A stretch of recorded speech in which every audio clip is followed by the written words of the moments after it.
आज बादलों ने फिर से साजिश की, जहां मेरा घर था वहीं बारिश की।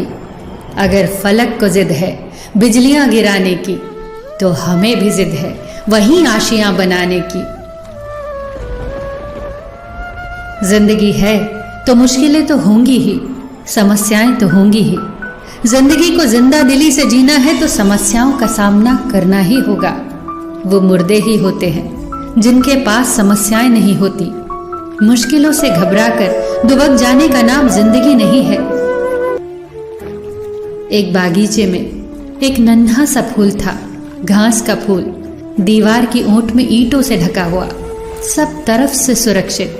तेज तूफान आता पर उसका बाल बांका न कर पाता, तपता हुआ सूरज उसका कुछ बिगाड़ न पाता, मूसलाधार बारिश भी उसे गिरा न पाती, क्योंकि वो छुपा हुआ था बड़ी बड़ी घास में, ईंटों की आड़ से ढका हुआ। सारी परिस्थितियां उसके अनुकूल थी। उसके पास ही गुलाब के पौधे थे। वो गुलाब के फूलों को देखकर बहुत खुश होता। वो खिलना चाहता था उन्हीं की तरह।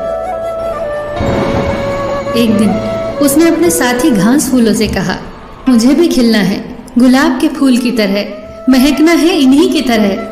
साथी फूलों ने बहुत समझाया, क्यों झंझट में पड़ते हो, गुलाब का फूल बनना इतना आसान नहीं है। कभी कभी तो ये खिल भी नहीं पाता, लोग कली ही तोड़ लेते हैं। बारिश इसकी सारी पंखुड़ियां तक तोड़ देती है, तूफान इसकी जड़ तक हिला देता है।